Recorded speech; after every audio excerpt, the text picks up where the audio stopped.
बिस्मिल्लाहिर्रहमानिर्रहीम। इमाम महदी की आमद के बाद मुसलमानों का ज़बरदस्त किस्म का जिहाद होगा, जिसमें मस्जिद अक्सा फतह कर ली जाएगी, लेकिन साथ साथ फितना दज्जाल भी अपना सर उठा चुका होगा। मुसलमान जंग के तीसरे दिन नमाज पढ़ रहे होंगे। फजर की नमाज का वक्त होगा। जामिया दमिश्क में मुसलमान नमाज फजर के लिए तैयार होंगे। इमाम महदी मुसल्ले पर आ चुके होंगे। अचानक ही दो फरिश्तों के कांधों पर हाथ रखे जनाबे हज़रत ईसा अलैहिस्सलाम आसमान से उड़ते हुए आएंगे। मलाइका हज़रत ईसा को जामिया दमिश्क के मीनार पर खड़ा करके वापस आसमान की तरफ परवास कर जाएंगे। ज़मीन पर नुज़ूल के बाद हज़रत ईसा अलैहिस्सलाम की तमाम तर हाजात आम इंसानों जैसी होंगी। हज़रत ईसा मुसलमानों से कहेंगे कि मीनार पर सीढ़ी लगा दी जाए ताकि मैं नीचे उतर सकूं, और इस तरह हज़रत ईसा अलैहिस्सलाम तशरीफ़ ले आएंगे। हज़रत ईसा को देखकर इमाम महदी मुसल्ले को आपकी इमामत के लिए छोड़ना चाहेंगे, लेकिन हज़रत ईसा मना करेंगे और कहेंगे तुम जिस उम्मत में से हो इसमें बाज़ लोगों को बाज़ पर फजीलत हासिल है, और इमाम महदी की इमामत में नमाज फ़जर अदा करेंगे। बाद नमाज मैदान जंग में दोनों तरफ सफ़बंदी होगी। हज़रत ईसा अलैहिस्सलाम फरमाएंगे मुझे नेज़ा और घोड़ा लाकर दो ताकि मैं इस दज्जाल को कत्ल कर सकूं कि जिसका मारा जाना मेरे हाथों मुक़द्दर है। इस दिन अल्लाह ताला की मदद मुसलमानों के साथ शामिल हाल होगी। ये वो रोज़ होगा जिस दिन यहूदी गाजर मूली की तरह काटे जाएंगे। हालत ये होगी कि अगर कोई यहूदी किसी दरख्त के पीछे पनाह लेगा तो वो दरख्त पुकारेगा कि मेरे पीछे यहूदी छुपा हुआ है। अलबत्ता सिर्फ एक दरख्त गरकत खामोश रहेगा और इनका हाल खुफिया रखेगा। वाज़ेह रहे कि यह गरकत का दरख्त इसराइल का कौमी दरख्त भी है। हज़रत ईसा अलैहिस्सलाम का सामना दज्जाल से होगा। ये आपको देख कर ही जान बचाकर भागेगा। जनाबे ईसा अलैहिस्सलाम इसका पीछा करते हुए मकाम लुद तक पहुँचेंगे और इसके नेज़ा मारेंगे।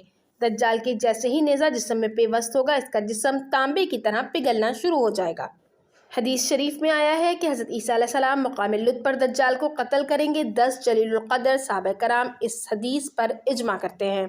दज्जाल का फितना ख़त्म होने के बाद हज़रत ईसा अलैहिस्सलाम जो दूसरा काम करेंगे वो दुनिया के कोने कोनों से खंजीरों का कत्ल होगा, क्योंकि दुनिया की तमाम गैर मुस्लिम कौमों में बुराइयों की जड़ यही खंजीर खोरी है, और आपका ये इक़दाम भी सही हदीस रसूल से साबित है। इसके बाद हज़रत ईसा अलैहिस्सलाम हज बैतुल्लाह की सआदत हासिल करेंगे। रोज़ा रसूल पर हाजिर होकर रसूल मकबूल सल्लल्लाहु अलैहि वसल्लम को सलाम पेश करेंगे। हज से फारिग होकर हज़रत ईसा अलैहिस्सलाम हुकूमत, अदालत और दयानत कायम कर देंगे। हज़रत ईसा का एक और शानदार कारनामा कसरे सुलेब होगा। इस इस्तिलाह से मुराद ये है कि हज़रत ईसा अलैहिस्सलाम इंजील को रद्द कर देंगे और कुरान करीम से हिदायत और फैसले करेंगे। वो ईसाई कौम को साफ तौर पर वाज़ा कर देंगे कि मेरी शरीयत मनसूख, मेरी किताब मनसूख, अब अल्लाह ताला के इस्लाम के सिवा कुछ भी कबूल नहीं है। नतीजतन ये होगा कि पूरी ईसाई कौम मुशर्रफ ब इस्लाम हो जाएगी और पूरी दुनिया में अलावा इस्लाम कोई दीन नाम की चीज़ बाकी न रहेगी। हज़रत ईसा का ज़माना ज़मीन पर सुनहरी तरीन दौर होगा। तमाम तर नफ़रतें मिट जाएंगी। हज़रत ईसा अलैहिस्सलाम को देखकर लोगों को क़यामत का इस कदर यकीन हो जाएगा कि लोग खौफ खुदा के हाथों मजबूर होकर अपने घरों का कीमती सामान सड़कों पर फेंक देंगे।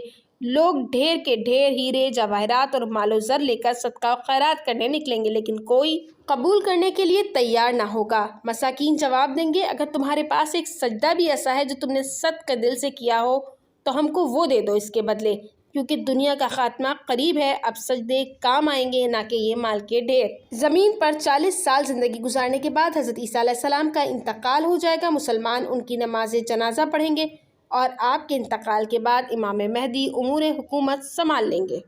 इसी तरह की वीडियोस देखना चाहते हैं तो मेरे चैनल को ज़्यादा से ज़्यादा सपोर्ट कीजिए। वीडियो को लाइक, शेयर और कमेंट करना बिल्कुल ना भूलिएगा। अल्लाह हाफ़िज़।